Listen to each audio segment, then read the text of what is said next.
Good afternoon. Good afternoon and welcome to the National Press Club. My name is Richard Salmon. I'm the president of the National Press Club and a reporter for Congressional Quarterly.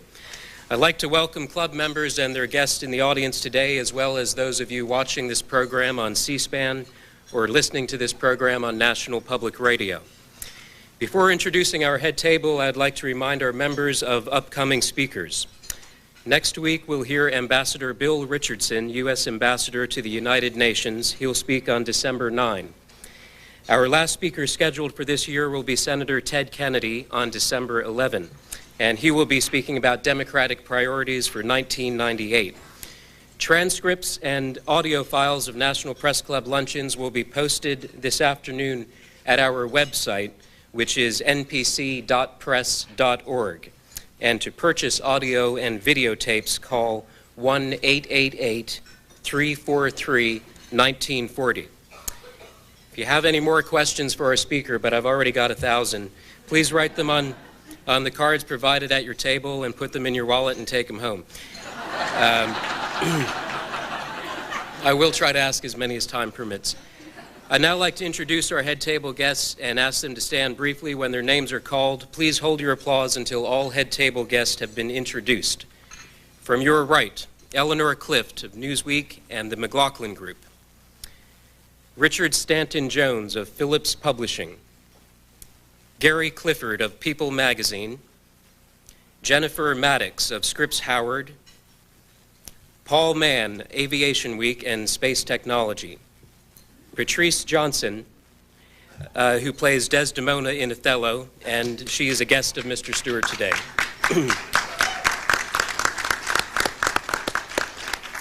David K. Martin, Associate Editor of the Thomas Roll Call Report and Political Finance and Lobby Reporter. Mr. Martin is the chairman of the Speakers Committee at the National Press Club. Ron Canada, who plays Iago in Othello, also a guest of Mr. Stewart. Michael Mainwaring, Washington-based editor and a member of the Speakers Committee at the National Press Club, who arranged today's luncheon. Thank you very much for your hard work, Michael. Jonathan Salant of Associated Press.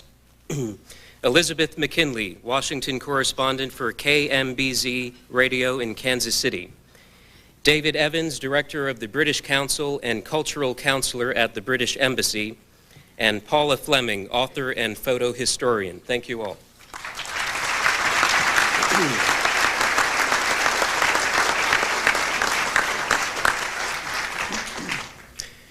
There are not many people whose job is to kill their lover and commit suicide 8 times a week to rounds of applause. But Washington, D.C. is that kind of town. And Patrick Stewart is that killer, and he glories in his lead role as Othello, Shakespeare's tragic figure who murders his true love, Desdemona, and then has to grapple with the monumental loss and realization of his dark deed before taking his own life. In preparing for this supremely violent role, Patrick Stewart employed immense research, interviewing psychologists, experts in maniacal and erratic behavior and obsession with power and self. You would think he was running for national office. But why would he want to when he already has a starship that would beat the pants off of Air Force One?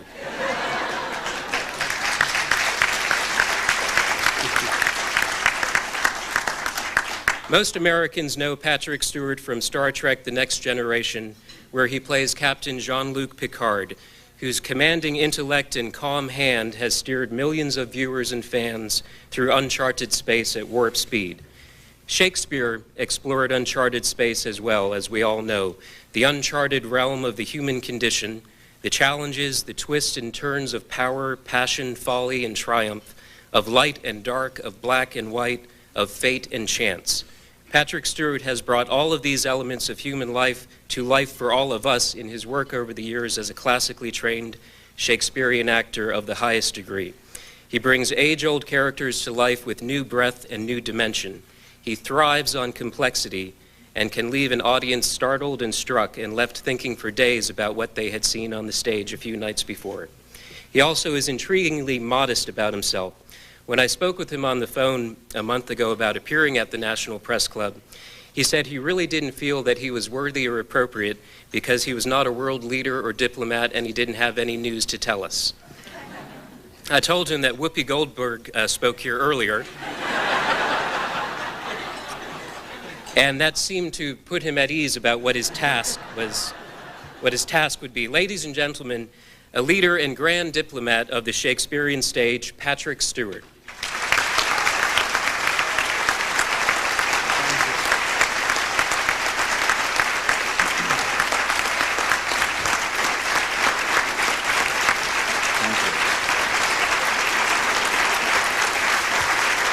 Thank you. Thank you, Mr. President, members of the press club, friends, and colleagues, and friends. I have to confess it's true that I was very timid about making this appearance today. But before we had our conversation on the telephone, I had admitted to my colleague and friend, Ron Canada, that this invitation had appeared on my desk, but that I was going to turn it down. I felt that the commitments to the production would not permit me to prepare something for this luncheon, and that I genuinely felt that it was really not appropriate that I should be here. Well, first of all, Ron put me at ease on a couple of those points. And then he said, you know, have you any idea what a distinction and honor this would be and who your predecessors have been? And I said, yes, I do, and that's one of the reasons I don't think I want to go. He also spoke about the honor given to the entertainment industry in this invitation. And he said, you know, also as an alien, albeit resident, it's an additional honor. Well, I said, let me think about it, Ron. I did for 24 hours and got his agreement that if he would come and hold my hand, then I would turn up. And of course I was reassured because Ron has a history in this town which precedes his work in the theater and on film and television, distinguished work, because he too was one of you. He was a journalist here in Washington.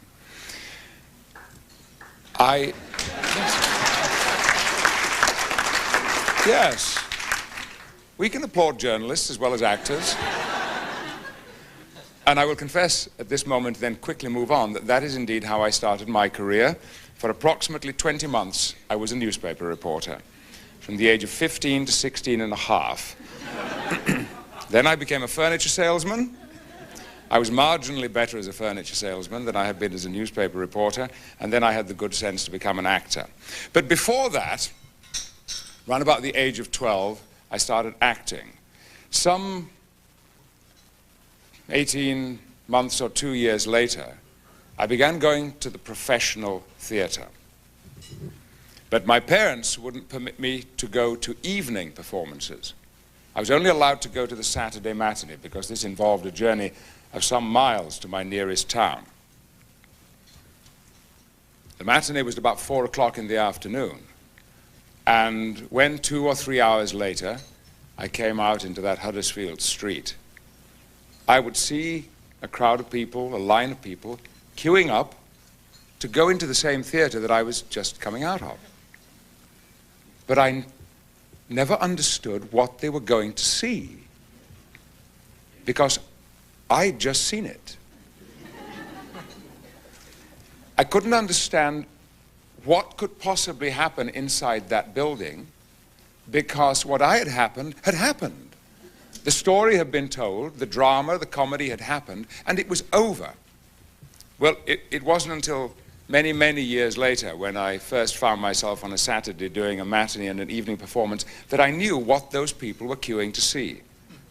And I know what you're thinking, that Patrick Stewart must have been a very naive 13-year-old. But I ask you to pause before you make that judgment.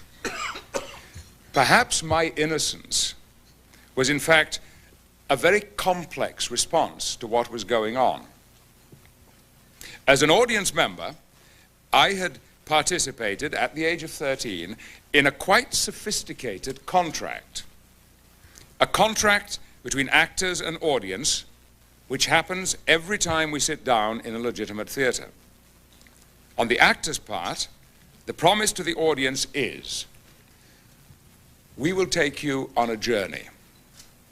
We will show you worlds familiar and strange, exotic and plain, abstract and prosaic. We will show you the human heart in all its tenderness, its cruelty, its pain, its absurdity. If our play is by William Shakespeare, we will dazzle you with language, poetry, and metaphor. If our play is by David Mamet, we will dazzle you with language, poetry, and metaphor. If you don't throw things at us, if you don't discuss out loud the age of our leading lady, or the parentage of our juvenile, or the hairpiece of our leading man, if you switch off your cell phones and beepers, if you don't attempt to film or tape or record us in any way, if you leave those candies unwrapped, those coughs in your handkerchief, your cynicism at the door, your recollections of shorter, faster, funnier, costlier, more star-studded productions at home, then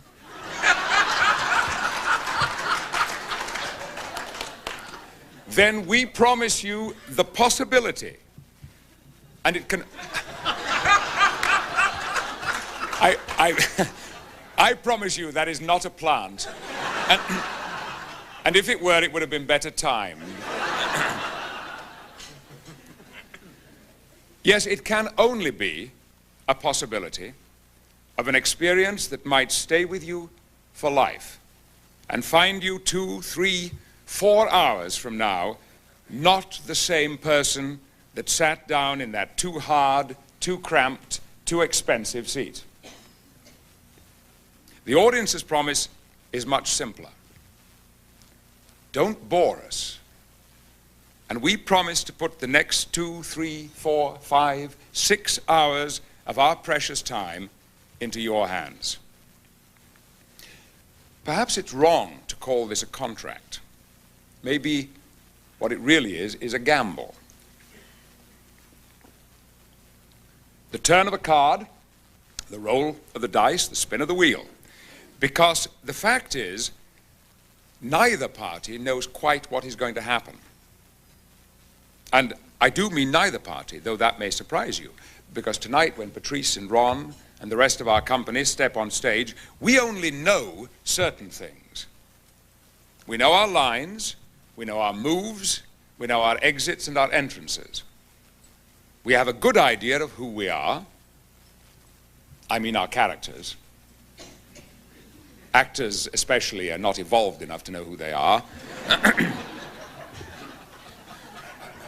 But what will happen to us between our entrance and our exit, we really cannot tell.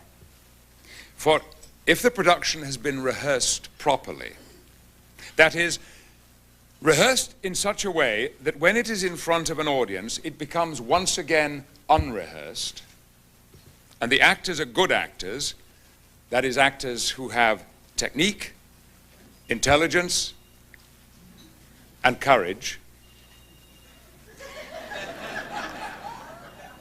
that had better be so important.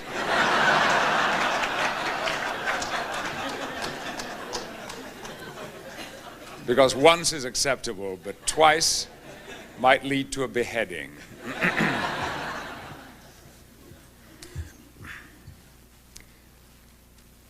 Then the play will be recreated anew. The storytelling will be as if for the first time, actors will not know moment by moment what will happen next, but will trust that something interesting will happen. And 13-year-olds and younger, or much, much older, might leave the theater wondering what those people are queuing up to see.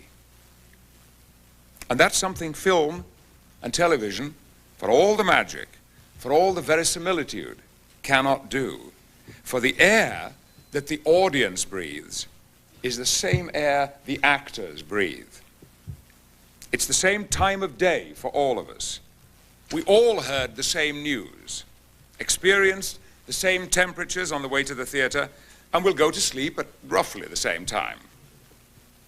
Sometimes that common experience will be tragic and thrilling, like a few months ago when at the Royal National Theatre I watched King Lear on the night of Princess Diana's funeral. And line after line, moment after moment, reverberated in a way that it never had before for actors and audience. And sometimes it can be celebratory and thrilling, like that June evening in 1966, when we were playing Henry V at Stratford-on-Avon, a few hours after the English national soccer team had beaten West Germany at Wembley Stadium, in one of the most exciting World Cup finals ever. The matinee audience, by the way, that afternoon had complained that the noise from the understage television set and its viewers had disrupted their appreciation of David Warner's Hamlet. And sometimes it can be sweet and thrilling. On the handful of occasions that I have been lucky enough to play my solo version of Charles Dickens' A Christmas Carol on the 25th of December, and as the repentant Ebenezer Scrooge, I've called out of the bedroom window to the small boy in the street, "What's today?" There was one glorious, unforgettable afternoon when a child in the audience called back to me, "It's Christmas Day." Of course, audience participation is not always helpful. Some years ago, a good friend of mine was playing the Scottish King in a provincial English theatre. It was a Wednesday afternoon. Have you noticed how it's always a Wednesday afternoon in these stories? And he was in the last act of the play, and the news had been brought to him that the Queen, my lord, is dead, and he said she should have died hereafter, tomorrow, and tomorrow, and tomorrow. And in the front row, a woman turned to her companion and said, "Let's see, dear, that'd make it Saturday."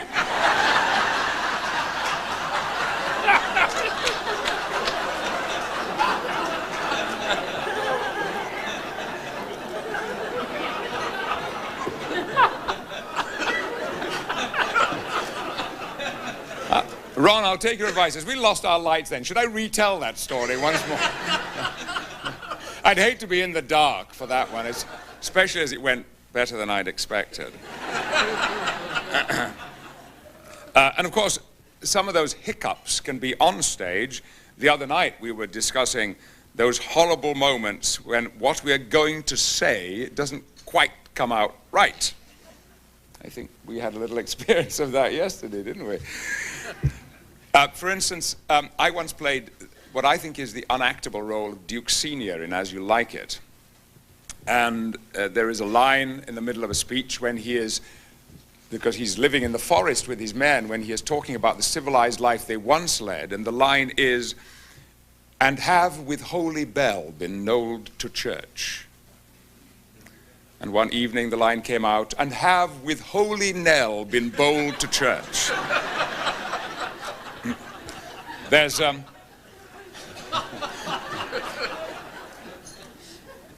a very, very famous story, and I apologize to those who may have heard this before, concerning the Scottish play and the English actor Anthony Quayle. It is said, and I've known this all of my acting career, that when he was playing the role of Macduff, and the news was brought to him that his wife and children had all been slaughtered by the tyrant Macbeth, Macduff's response is, "What? All my pretty chickens and their dam at one fell swoop?" And one afternoon, what came out of Anthony Quayle's mouth was, "What? All my chitty prickins and their dam at one swell foop? Oh, bugger."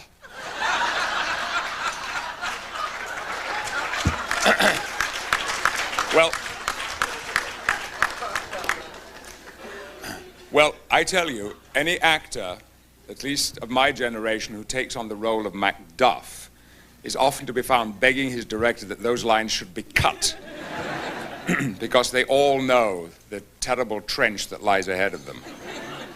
I should now perhaps explain that all this is an attempt to carry out the brief that was suggested to me by Rick Salmon, who said on the phone a while ago that I might like to take on as my subject for this chat an explanation as to why an actor who might be making more money, a lot more commercial success, with a lot less effort in Hollywood, would wish to spend 3.5 months in DC doing 8 performances a week, and some of them, God help us, at 12 o'clock in the morning, playing what is considered to be one of Shakespeare's most difficult roles, declared by some actors to be unactable, by others to be simply the straight man to Iago, a role that is said that undermined Laurence Olivier's health, that killed Edmund Kean, and in a concept that at the best would be controversial and the worst hubristic and provocative. Well, it's obvious from what I've already said that I believe in live theatre. I believe in the adventure of it, the uniqueness of it. And I mean uniqueness in the sense that no one performance can ever be like another. No one can simply say that they saw Othello. What they saw was Saturday the 29th of November's Othello, and the evening performance, or the matinee. A little tip, by the way, and contrary to what some people believe, do choose to go to evening performances after a matinee. They're always keen and good for the simple reason that we've all done the play once already that day, and we're warmed up. And despite the 2 hours or so of rest between, the play is still ricocheting around in our heads and our bodies. But matinees can be good to see. You'll hear most actors claim that they hate them. Who wants to be Hamlet at 2 o'clock in the afternoon, or Macbeth, or Lear? When I worked for the Royal Shakespeare Company, and that was for a good many years, on the way down from the dressing rooms, one passed a long window, in summer often open, and the window looked out onto the River Avon and the water meadows beyond. And there, at 5 minutes to 2 in the afternoon, were the people of England and overseas visitors enjoying themselves, boating, playing cricket, making love, sleeping in the sun. It always looked like the Garden of Eden. And then moving down the stairs onto the next landing was a full-length mirror, and staring back at you would be whatever character you were pretending to be that afternoon. Hector, Prince of Troy, covered in body makeup and wearing only the miniest of miniskirts. Touchstone, dressed like a patchwork quilt. Oberon, with hair falling around his shoulders, also virtually naked except for a shimmering cloak. Or the bloody sergeant in Macbeth, his costume almost undiscernible from the gore streaming down through his stuck-on beard from a terrible head wound. For all that I love the theatre, it was then on those afternoons in Warwickshire that I used to ask myself what the hell I thought I was doing. An adult playing at dressing up when I too should be out in the sun or earning my living in some sensible way, some grown-up way. But of course, I never retraced my steps to the dressing room. I never removed my makeup. I went down one more flight, through a door where the comforting semi-darkness of backstage was alive with the vibrating murmur of 1,400 people sitting out there in the auditorium. And at once that place became far safer and much more exciting than the crazy, screwed up world outside. Much, much saner and healthier to be the deluded, cruel, sick, sad Leontes, or the paranoid, fanatical, half-crazed Titus Andronicus, or the tortured, murderous Claudius, or the despairing King Henry IV. And mentioning Henry IV reminds me of a promise I made to myself when I accepted the invitation to address you today, the promise that I would not forget that I am an actor, standing here intimidated by all those ghosts of those distinguished and brilliant individuals who have stood here before me, those men and women who bear the weight of nations and governments on their shoulders, those scientists and writers and philosophers, and Whoopi Goldberg, who is all of those things. It's important that I remind myself and you that I'm an entertainer. Years ago, when I first began teaching and lecturing, the man who first stood me in front of a class of students, Professor Homer Swander of UCSB, advised me, Patrick, don't try to do what I do. It won't work. Let the students hear and see what you do. And what I do is act. So now I'm going to act for a moment or two and turn to speech making of a different kind, and I'm sure you will agree of a somewhat superior quality. The two or three extracts that I may perform, depending on how time is going and how long you're prepared to stay, are chosen particularly because we're in Washington. And if anyone will understand what these characters are talking about, it seems to me that it must be Washingtonians. So here we are. Here is King Henry IV, one time Duke of Bolingbroke, alone with his son, who has been a trial and tribulation to the king because of his perpetual bad behavior, not only criminal bad behavior, but for the disrespect that he's bringing on the crown. And in this speech, Henry is talking about how an astute and ambitious politician, as well as a king, should handle himself in the public context.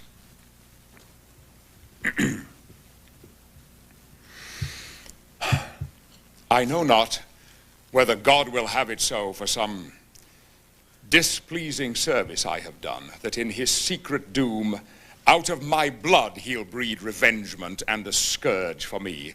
But thou dost, in thy passages of life, make me believe that thou art only marked for the hot vengeance and the rod of heaven to punish my mistreadings. Tell me else. Could such inordinate and low desires, such poor, such bare, such lewd, such mean attempts, such barren pleasures, rude society as thou art grafted to and matched withal, accompany the greatness of thy blood and hold their level with thy princely heart? Yet let me wonder, Harry, at thy affections, which do hold a flight quite from the wing of all thy ancestors. Thy place in council thou hast rudely lost, which by thy younger brother is supplied, and art almost an alien to the hearts of all the court and princes of my blood. The hope and expectation of thy time is ruined, and the soul of every man prophetically do forethink thy fall. Had I so lavish of my presence been, so common hackneyed in the sight of men, so stale and cheap to vulgar company, opinion that did help me to the crown had still kept loyal to possession and left me in reputeless banishment, a fellow of no mark nor likelihood. By being seldom seen, I could not stir, but like a comet I was wondered at. That men would tell their children, this is he. Others would say, where, which is Bolingbroke? And then I stole all courtesy from heaven, and dressed myself in such humility that I did pluck allegiance from men's hearts, loud shouts and salutations from their mouths, even in the presence of the crowned king. Thus did I keep my person fresh and new, My presence like a robe pontifical, ne'er seen but wondered at, and so my state, seldom but sumptuous, showed like a feast, and won by rareness such solemnity.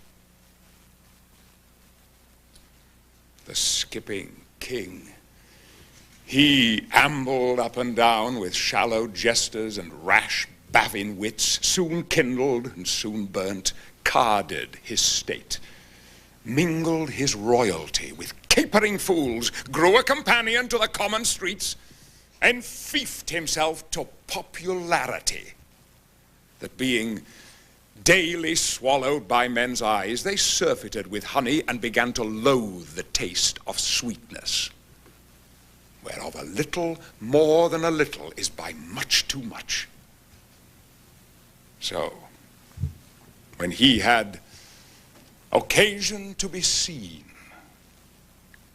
he was but as the cuckoo is in June, heard, not regarded, seen, but with such eyes as, dull and blunted with community, afforded no extraordinary gaze, such as is bent on sun-like majesty, when it shines seldom in admiring eyes, but rather hung and drowsed their eyelids down, being with his presence glutted, gorged, and full.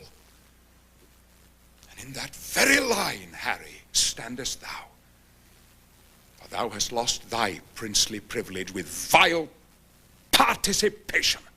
Not an eye but is aweary of thy common sight, save mine, which hath desired to see thee more. And now doth that I would not have it do, make blind itself with foolish tenderness. Written 400 years ago. How we doing? Can I get off? Okay.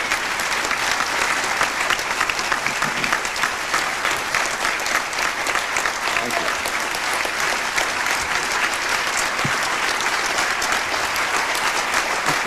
How am I doing? 5 more minutes, all right. Well, thank you. Back to my theatre tips. Try to avoid Tuesday nights, or Monday nights if you're in the UK. You see, we won't have done the play for almost 48 hours, and we'll be trying to remember what it was all about. Always avoid the performance after an opening night.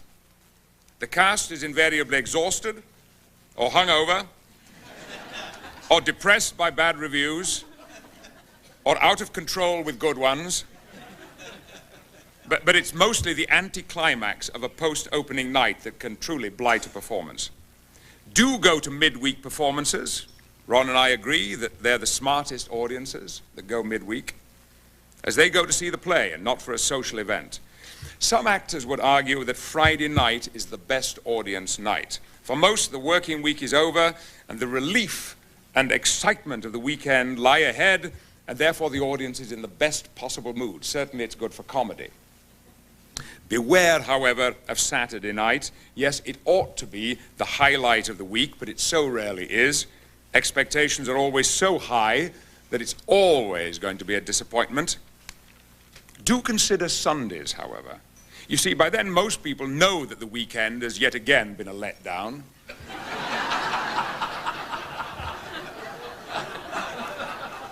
Your team didn't win. You didn't get laid. The Chinese meal was awful. Your house guest decided to stay an extra day. And it's back to work tomorrow. The audience's feelings and spirits are so fragile on Sundays that we actors can do anything we like with them. And doing something with the audience's feelings is what our business is all about. Oh yes, it's also good to make audiences think, to reassess, to analyze, but you can do that by reading the play. You don't have to see it, but when you sit in an auditorium and an actor walks on stage, we want you to feel something. In our production of Othello, our director, Jude Kelly, has cleverly made sure that you feel something right off, even if it's only cold and damp, as the rain splashes down. Yes, real rain. and the mist drifts across that gloomy little Venetian piazza. 3.5 hours later, when once more the rain falls, that repetition will frame our tragedy and remind the audience where we began. But more importantly, as the heavens weep, those water drops will join the tears that have flowed on both sides of the footlights. The act of theatre is a kind of communion. And of course, theatre first developed as a celebration and an illustration of religious festivals, and today it is, in a sense, a secular mass. In the ritual of every performance, a mystery is present. And through the power of belief, the inanimate becomes alive, breathing, living, experiencing. Actor, priests, audience, congregation, together. A few days ago, discussing with Ron here the reactions of some academics and critics to our production, Ron said, and I quote, "We are in control of a mystery which they can never fully understand." You see, Mr. Canada, I'm not just staring at my own reflection in the mirror when I'm in the dressing room. I do listen to some of the things that you say. Well, I agree with that sentiment. I even think it is necessary that our audience never fully understands the mystery, but what they can and must do is feel a presence and experience truth. But of course, what makes this so much fun, for us at any rate, is that it's not truth, it's not life, it's play acting. We are the purveyors of beautiful lies. That is why you should never take any of us as lovers, or try to con us, or let us get too close to politicians. Lying is our business, and we know it when we see it.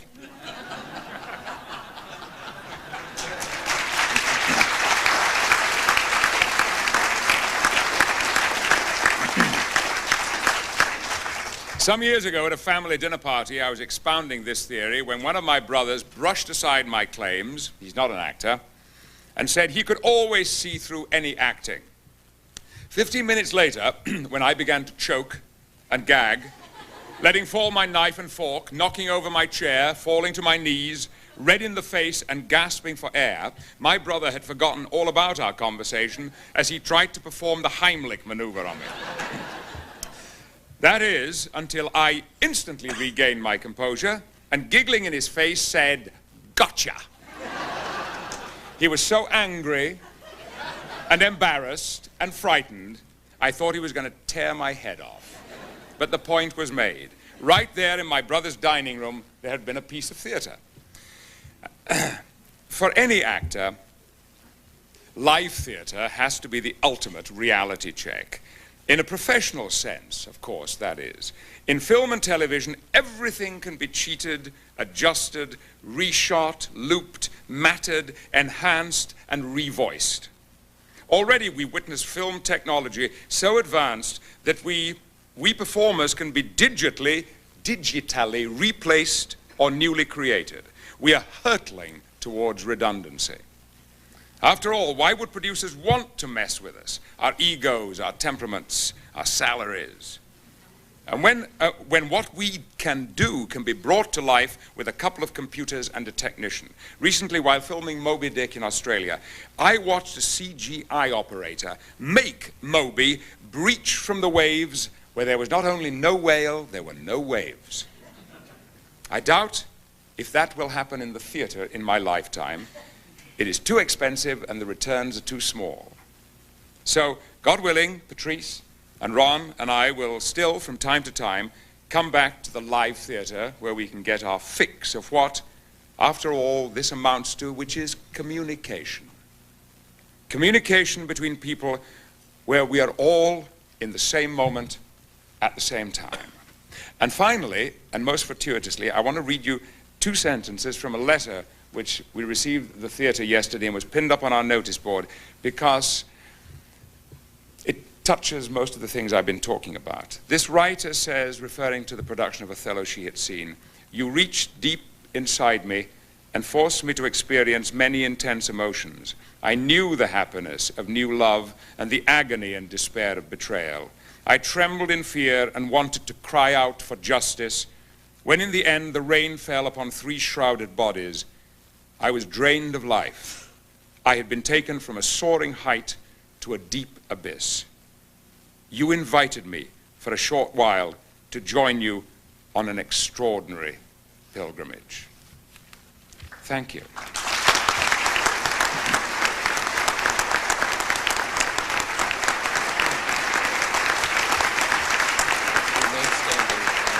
All right.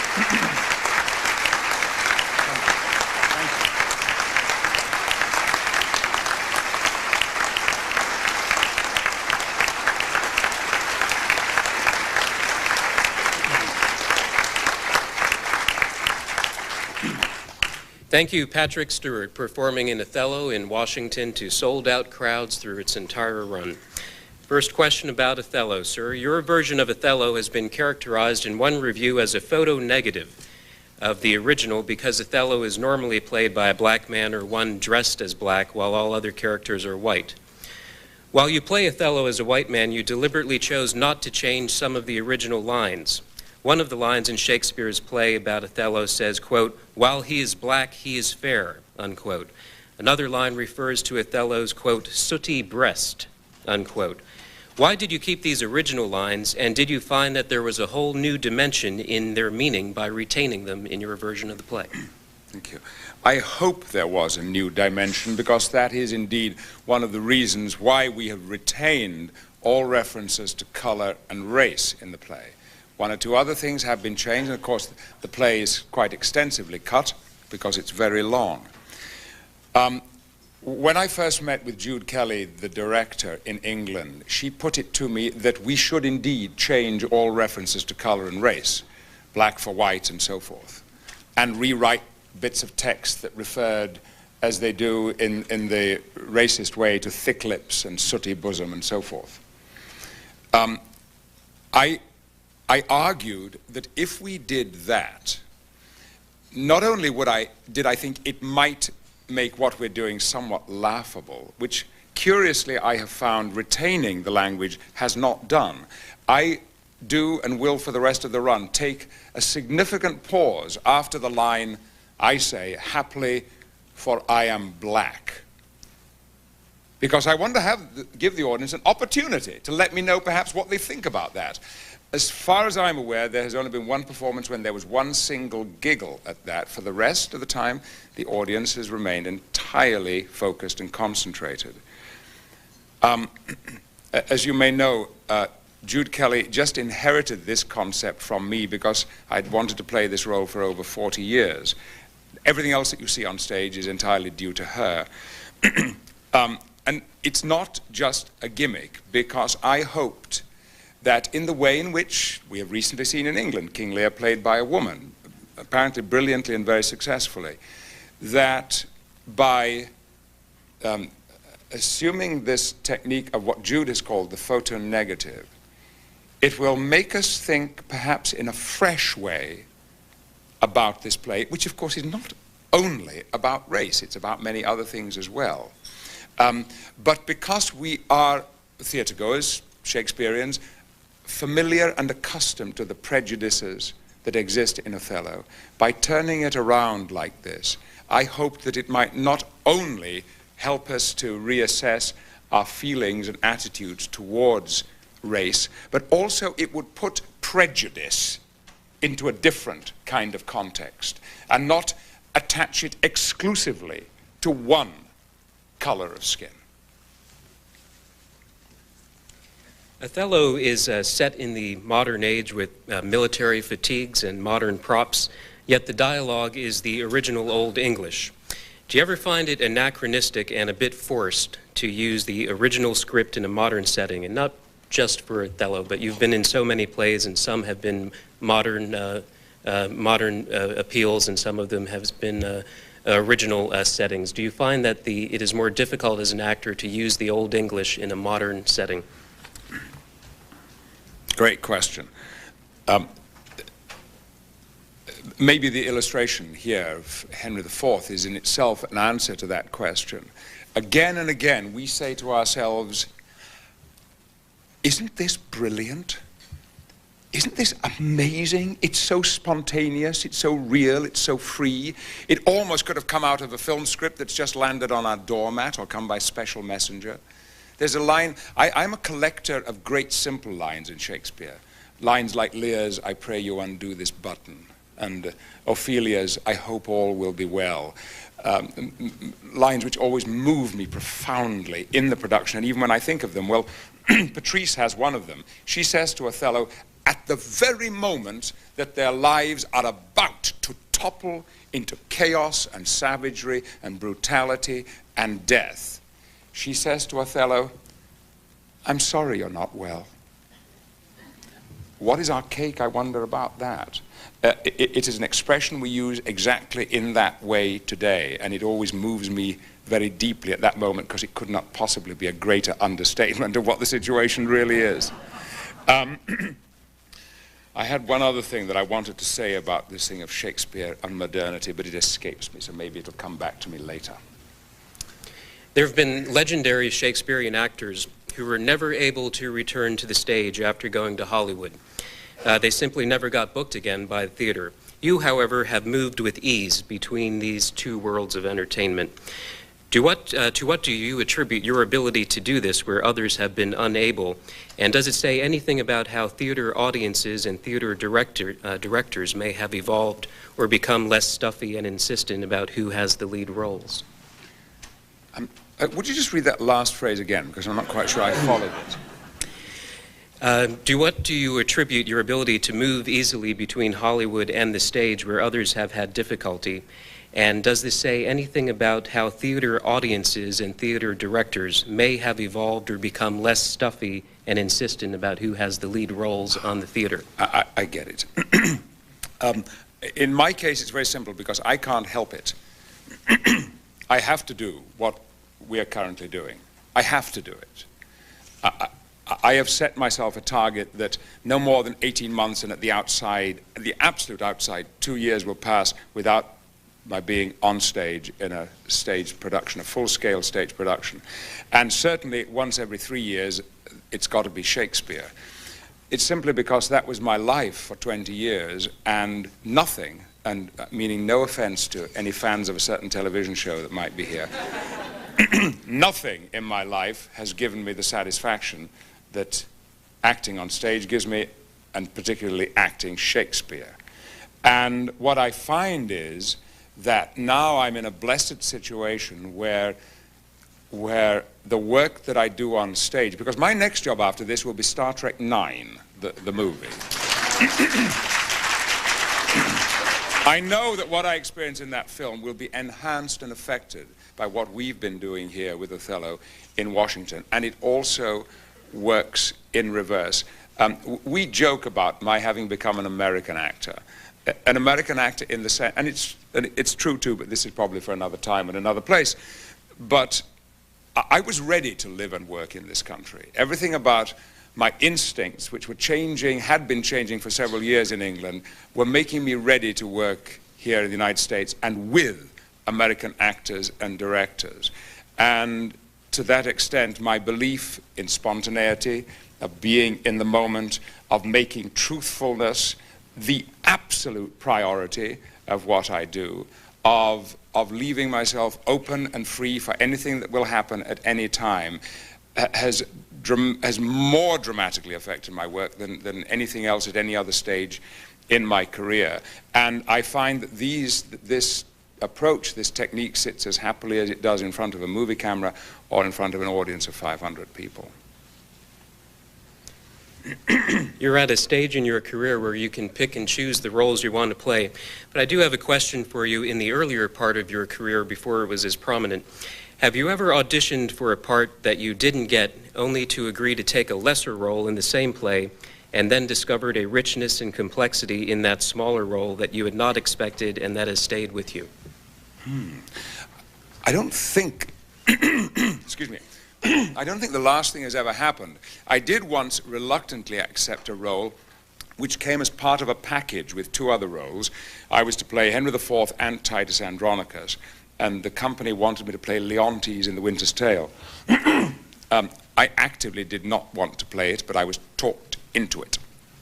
I was talked into it by a brilliant and sadly missed director called Ron Eyre, and at the end of those 2 years, the only production that I missed and that I still continue to miss is The Winter's Tale, because the character of Leontes grew inside me in a way that no other role ever has. This, of course, is an obsessive, jealous, murderous individual. It may give you some ideas. Yeah, but yes, I mean, gosh, let me think. 18 months ago, I was auditioning for a role that I desperately wanted in a feature film, desperately wanted, and felt, of course, that I was absolutely perfect for, which I did not get. Okay. Would you like to tell us yes, I got it. Right. More than my future is worth to tell you what it was, or who it was with. Did it involve Mel Gibson, or was it... Oh, no, not at all. No, no, I was always going to be that character with Mel and Julia. Here is a serious question about acting, though. It's a related question about Othello that also includes themes from Star Trek. Star Trek episodes, old and new, have always challenged racism and celebrated diversity. There are even characters from the nether reaches who lack skin or flesh at all. There's a true explosion of diversity that would appear to say to viewers that an ever wider racial tolerance is the only path for humankind. Given this true flowering of diversity on Star Trek and Captain Picard's role in fostering it, do you find it awkward now to be in a production where one of the most dramatic points is your murdering of a black woman? I do find it at times awkward, yes. And maybe it's best that she's left the room. I'm quite serious. The murdering of Desdemona largely happens behind a gauze, and it's quite brutal and shocking. And there is indeed a moment, as you can see, this is a delicate creature, when she is beneath me, when my system, every part of my system goes into a strange kind of shock. But I'm not quite sure yet what that shock is. Ron, who has played the role twice before of Othello, may be able to enlighten me, but I do experience it every single night. Yes, it's true. I have, during the time of Star Trek, acted with oil slicks. In fact, it was an oil slick that sadly did away with Tasha Yar, yes. How quickly we forget. And I remember the entire crew once acting with a grain of rice. It makes those moments in front of the mirror at Stratford really seem quite modest by comparison. And yes, one of the reasons why I'm so proud of the 7 years of that series and of the two feature films that we've made and the one we're about to make is that it has addressed these issues, and continuously, seriously, sometimes provocatively. And I'd like to tell you, if you don't already know the story, that when Whoopi Goldberg joined our cast, the second day that she was with us, I asked the question that everybody was wanting to ask her, which was, why should, at the time, the most successful film actress around want to sign herself up to a TV series?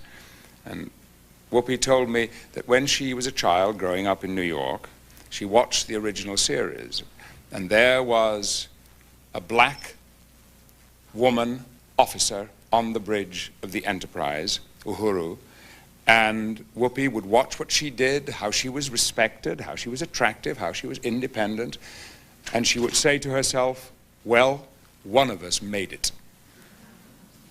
And it is that sense of one of us will make it, even if it's only one of us, that has been so profound throughout Star Trek. We will have to wrap up fairly shortly, but we asked this question of Sir Derek Jacobi earlier this year. Is there a character that you have played that has had such a powerful personal effect on you that you have almost metabolized the character and found that it has remained with you long after the play, even to the point that you may unknowingly summon the character in your own personal life? There are three, but the most potent one I've already mentioned, and that was Leontes in The Winter's Tale, because I played that role at a time when my own life, was undergoing change, and when I was learning to be a little bit braver as a performer than I had been before. I was beginning to learn to bring myself onto the stage rather than a character. And I'm quite serious, when that production ended after 2 years in repertoire with the RSC, I went into withdrawal about it. The fact that I was not going to be allowed to go through that experience 2 or 3 times a week. The other was Shylock in The Merchant of Venice. The second time that I played it, I was only 23 the first time. Again, that had a profound effect on me in that production, particularly because of the anti-Semitism involved. And I learnt to love the character of Shylock in a way that I've loved few other stage characters. But in addition, when I group these 3 roles together, I'm not quite sure what it says about me. But the other one is Scrooge in A Christmas Carol. Pretty sad picture, isn't it, really? You know? And a good friend of mine said to me not long ago, because I have been doing this crazy solo version of Christmas Carol for a number of years now, he said, "Patrick, you will go on doing this production until you have finally exercised the Scrooge in yourself." Thank you. Before the last question, we have a certificate of appreciation and a Press Club coffee mug, and a fine book from Paula Fleming. This is Grand Endeavors of American Indian Photography, and that is for you as well. Thank you. Thank you.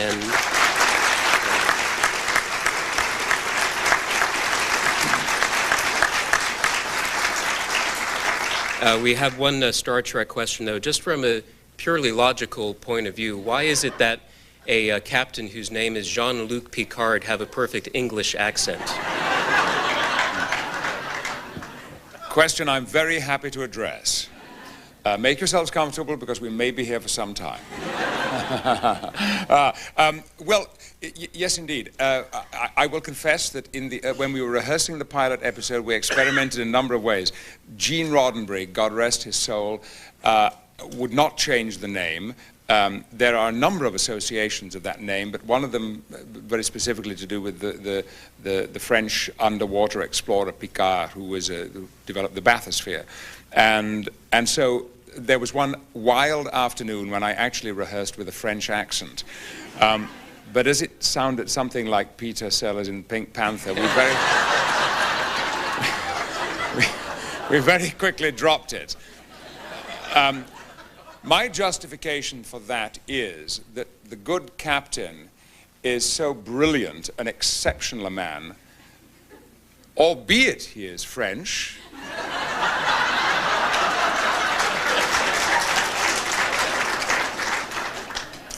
I shall live to regret that remark for the rest of my life. And nothing that I can now say will I know make up for it here on public television.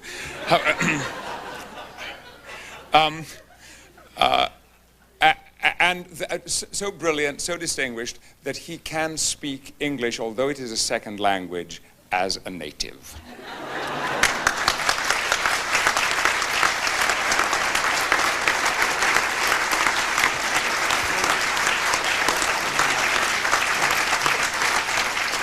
I'd like to thank Patrick Stewart for coming today. I'd also like to extend a special thanks to the Shakespeare Guild for all of their help in helping us to arrange and execute this program.